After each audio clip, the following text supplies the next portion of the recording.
జై శ్రీరామ్, అందరికీ నమస్తే. ఇప్పుడు మనం చూస్తున్నాం, గత 20 రోజుల నుంచి ఎండ తీవ్రత చాలా బాగుంది.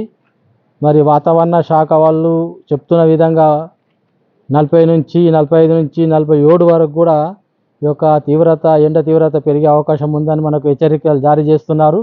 ఇప్పటికే మనకు కొన్ని రాష్ట్రాలు అయితే అలర్ట్ చేయడం జరిగింది, రెడ్ అలర్ట్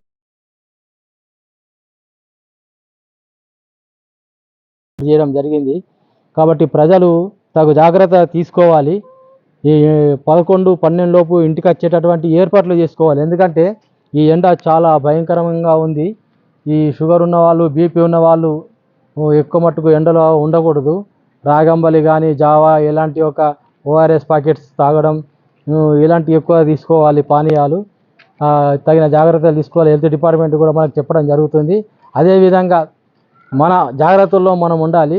ఈ సాయంత్రం పూట కూడా ఎండ వేడి గాలి అనేది కూడా చాలా భయంకరంగా వస్తుంది. కాబట్టి దీని నుంచి పిల్లల్ని సమయంలో ఆడనీయకుండా చేయాలి, ఇంట్లోనే ఉంచుకోవాలి. ఎక్కువ మటుకు బయటకు వెళ్ళకుండా చూసుకోవాలి. మనం చూస్తున్నాం, రోడ్లన్నీ కూడా ఇటు గల్లీలో చూస్తున్నాం. ఏ రోడ్లో చూసినా కానీ అందరు ఇళ్ళకి వెళ్ళిపోతున్నారు, 1 టైం 2 టైం లోపల. అలాంటి పరిస్థితి ఇప్పుడు ఉన్నది. కాబట్టి మనం ఎంత జాగ్రత్తగా ఉంటే అంత మంచిది. ఆ విధంగా మనము ఏర్పాటు చేసుకోవాలి. అలాగే ఇక్కడ మనతో పాటు మన వాళ్ళు కూడా ఉన్నారు, మాట్లాడదాం. నమస్కారం సార్. జై శ్రీరామ్.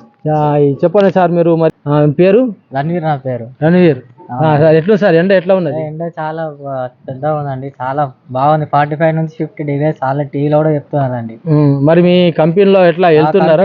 అందరు వెళ్తున్నారండి. మార్నింగ్ 9:30 వరకు ఉంటారు. ఈ సాయంత్రం మళ్ళీ 7:30 వరకు ఎవరు వెళ్ళారు బయటకి. మజ్జిగ అవన్నీ పంచుతారు. బయట ప్రజలు కూడా అందరు మజ్జిగ పంచుతున్నారు, జ్యూస్, వాటర్ అన్ని ఇస్తున్నారు. అయితే చాలా బాగుంది. అందరు ఎవరు కూడా బయటకు వెళ్తలేరు. చూస్తున్నాం మనం. ఇంకా మనం వేరే తెలుసుకునే ప్రయత్నం చేద్దాం. ఇప్పుడైతే ఎండ చాలా తీవ్రంగా ఉంది. ఇప్పుడు టైం వచ్చేసి అందరు ఇంట్లో ఉండండి. చివరిగా మీరు ఏం చెప్పాలనుకుంటున్నారు సార్ ప్రజలకు? అందరూ ఒకటే చెప్పారంటే ఎవరు బయటకు వెళ్ళొద్దు, ఇంట్లోనే ఉండాలి. ఎండలు చాలా ఉన్నాయి కాబట్టి ఒకవేళ వెళ్తే మాత్రం క్యాప్, వాటర్, జ్యూస్ ఏమైనా ఉంటే తాగండి అందరూ. ఇది ప్రజలు తెలుసుకున్నాం కదా ఈ విషయాలు. సరే, ఇలాంటి విషయాలు మళ్ళీ కొన్ని విషయాలతో మరి మేము ముందుకు వస్తాను. ఇది మన LMV ఛానల్, లాలి మహేంద్ర వర్మ. నమస్తే. జై శ్రీరామ్, వందే భారత్.